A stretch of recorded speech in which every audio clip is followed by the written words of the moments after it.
नमस्कार, JSB news में आपका स्वागत है। रुक करते हैं खास खबर के साथ। मध्य प्रदेश सरकार के कृषि मंत्री और किसान नेता कमल पटेल ने केंद्रीय बजट पर अपनी प्रतिक्रिया देते हुए कहा कि पीएम नरेंद्र मोदी के अथक प्रयासों से वित्त मंत्री निर्मला सीतारमण के द्वारा लाया गया इस बार का बजट ऐतिहासिक है। आज़ादी के अमृत काल में मंथन करके सभी वर्गों के लिए विष निकालकर अमृत निकाला है, इसलिए यह अमृत बजट है। 60 साल में देश की अर्थव्यवस्था को कांग्रेस ने पटरी से उतार दिया था, पर आने का भरसक प्रयास किया जा रहा था। अब बुलेट ट्रेन की तरह देश विकास के पथ पर दौड़ेगा। गरीबों को शत के लिए 66% राशि इस बजट में बढ़ाई गई है, जिसमें 2024 तक हर गरीब को उसकी शत मिल जाएगी।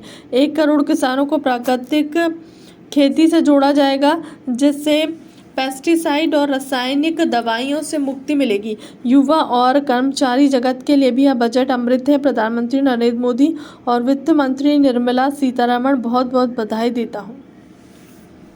आज वित्त मंत्री बहन सीतारमण जी ने जो बजट पेश किया वो प्रधानमंत्री नरेंद्र मोदी जी के नेतृत्व में ऐतिहासिक बजट है।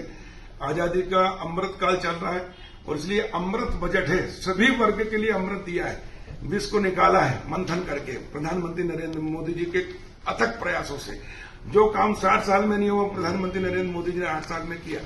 कांग्रेस की सरकार रही 60 साल, जिसने इस देश को पटरी से उतार दिया था, उसको पटरी पर लाए हैं और अब तेज गति से विकास दौड़ेगा बुलेट ट्रेन की तरह। ये बजट भारत को तेज गति से आगे बढ़ाने वाला बजट है, अमृत बजट है। गरीब के लिए, किसान के लिए, महिलाओं के लिए, युवाओं के लिए, बुजुर्गों के लिए, कर्मचारियों के लिए, हर वर्ग के लिए अमृत बांटने वाला बजट है। अमृत दिया है। सभी का तेजी से विकास होगा। विकास भी 2 प्रकार का होता है, एक होता है आधारभूत ढांचे का विकास, एक होता है व्यक्तिगत विकास। तो रोटी, कपड़ा और मकान और सम्मान से जीने का अधिकार प्रधानमंत्री नरेंद्र मोदी ने दिया है। करोड़ लोगों के प्रधानमंत्री आवास के लिए 66% की राशि बढ़ाई गई है। अब सबको 2024 तक मकान हो जाएंगे। कोई भी गरीब बगैर मकान के नहीं रहेगा, पक्के छत के।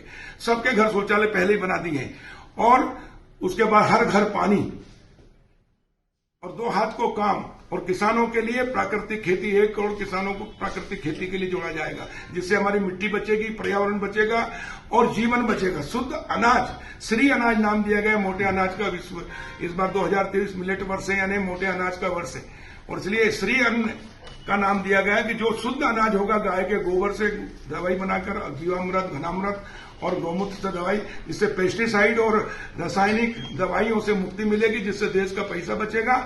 और जो अनाज हम पैदा करेंगे वो दुनिया को निर्यात करके विदेशों से पूंजी आएगी, तो भारत पुनः सोने की चिड़िया बनेगा और सीधा पैसा किसान के पास जाएगा। दूसरा, स्टार्टअप, युवाओं को रोजगार देने के लिए सुविधाएं दी गई। कर्मचारियों को जो टैक्स लगता था 7 लाख तक के टैक्स फ्री कर दिया गया। इससे लाखों करोड़ों तृतीय और चतुर्थ श्रेणी और द्वितीय श्रेणी कर्मचारियों को उसका फायदा मिलेगा और इसलिए ये हर वर्ग को अमृत देने वाला बजट है, अमृत बजट है। इससे अब तेजी से विकास होगा। बुलेट ट्रेन की तरह भारत आगे बढ़ेगा और 21 सदी भारत की होगी प्रधानमंत्री नरेंद्र मोदी जी के नेतृत्व में। इसलिए मैं प्रधानमंत्री नरेंद्र मोदी जी को और वित्त मंत्री सीतारमण जी को बहुत बहुत बधाई देता हूं कि हर वर्ग की चिंता की। ऐतिहासिक बजट है और ये देश कृषि प्रधान देश है और इसलिए